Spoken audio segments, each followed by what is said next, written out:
Police news کے ساتھ میں واقع عبید. ناظرین، آج صبح 8 بجے بلوچستان کا معروف تاجر کابل جان ہوٹل کا مالک ہاشم نورزئی کچلاگ سے اپنے گھر سے کوئٹہ کی طرف آ رہا تھا. نامعلوم افراد کی فائرنگ سے شہید ہو گئے. اس کے بعد یہاں پر قبائلی عمائدین اور مختلف سیاسی پارٹیوں نے مین شاہراہ پر سراپا احتجاج ہے. قاتل کی نشاندہی تک یہ ہمارا احتجاج جو ہے وہ جاری رہے گا. ایسے نوجوان کہ جو تعلیم یافتہ، ملنسار، خدمت گزار اور مہمان نواز 300-400 افراد کابل جان ریسٹورنٹ میں اس نے باروزگار اس کو بنایا.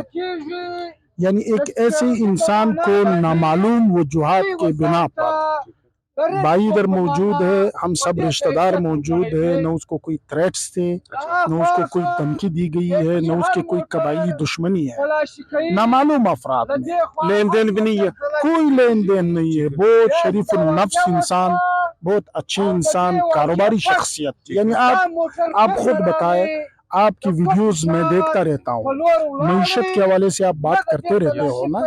ایسے افراد کو علاقے کو، معاشرے کو معاشی طور پر اور بھی سٹرونگ کرتے ہیں. جب ان کی زوال ہو اور اس طرح ناگہانی موت ہو، ان کو قتل کیا جائے، ان کو شہید کیا جائے، تو یہ المیہ ہے. المیہ ہے. مطالبہ کیا ہے آپ لوگ؟ مطالبہ ہمارے یہ ہے کہ ہمیں صبح سے پولیس انتظامیہ یہ بتا رہا ہے کہ ویڈیو ہے، یہ ٹول پلازا 3-4 قدم پر ہیں، وہاں پہ کیمریز لگے ہوئے ہیں. ابھی تک یہ ہمیں اطمینان نہیں دلا سکے کہ یہ فلاں ویگو ہے، یہ نمبر ہے، فلاں لوگ ہے، یا یہ وہ. کوئی مسئلہ، کوئی بات اس طرح نہیں. ہمارا مطالبہ یہ قاتل پکڑے جائے اور ہمارا کوئی مطالبہ نہیں. بس سرکار کی طرف سے کوئی آئے آپ کی طرف؟ اے سی صاحب آئے ہیں، کچھ لاکھ اے سی صدر آئے ہیں، اور ایس پی صاحب یہاں پہ موجود ہیں، باقی کوئی نہیں آیا. نہیں، مشیر داخلہ ضیاء لانگو نے تو سٹینڈ تو لے لیا. اس نے کہا کہ ہم نے نوٹس لے لیے. نوٹس لے لیے لیکن ہمارے پاس نہیں آیا. ہم سے صرف ڈپٹی کمشنر نے فون پہ بات کی، تو میں نے کہا سر آپ آ جائیں کائنڈلی ہمارے پاس، اور کوئی نہیں آئے.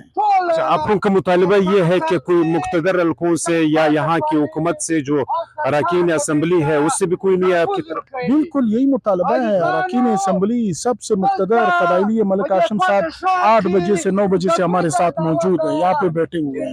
ہمارا مطالبہ یہ ہے کہ قاتل کو پکڑا جائے. بس یہاں پہ پشتونخوا ملی عوام پارٹی کے لوگ بھی موجود ہیں، جمعیت کے لوگ بھی موجود ہیں، NP کے لوگ بھی موجود ہیں، دوسرے پارٹیوں کے لوگ بھی سب موجود ہیں. ہم سے ٹیلی فون پہ رابطے ہو رہے ہیں کہ ہم تعاون کریں گے، تو آپ ہمیں مطمئن کریں، ہم اٹھ جائیں گے. ہم تو مست نہیں ہے محترم. مطلب آپ کا اطمینان یہ کہ وہ یہاں پر آ کر کے اس جرگے کو مطمئن کرے جتنے بیٹھے؟ جی ہاں، یہاں پہ ہم نے 10 افراد کی کمیٹی بنائی، وہ اس کمیٹی کو مطمئن کر دو، ہم اپنے شہید کو دفن کریں گے. بس تب تک آپ کا شہید کا جسد جو ہے وہ یہاں پہ پڑا رہے گا؟ یہاں پہ پڑا رہے گا، 2 قدم اس طرف ایمبولینس میں پڑا ہوا ہے، ہم بیٹھے رہیں گے. یہ یعنی غیر معینہ مدت تک آپ نے اس روڈ کو بلاک؟ جی غیر معینہ مدت تک. اور اگر مزید یہ لوگ ہمارے پاس نہیں آئے تو ہم کچھ لاکھ ہائی وے وغیرہ وغیرہ، عبداللہ خان وغیرہ، سارے مین روڈز کو ہم بلاک کر دیں. سب بڑے بڑے روڈوں کو ہم بلاک کر دیں. شکریہ. یہ تھے ہمارے ساتھ کمیٹی کے رکن، یہاں پر موجود ہوں میں. ان کا کہنا یہ ہے کہ اگر ہمارے مطالبات نہیں مانے جاتے ہیں تو ہم پورے بلوچستان کے شاہراہوں کو بند کریں گے. سیف سٹی پروجیکٹ جو ہے بڑا متنازع ہے، اس کے اوپر 8-9 ولاگ میرے موجود ہے، 10 ارب سے زیادہ رقم اس کے اوپر خرچ ہوا ہے، لیکن بدقسمتی سے آج تک ایک موٹر سائیکل چور جو ہے اس نے ٹریس نہیں کیا ہے.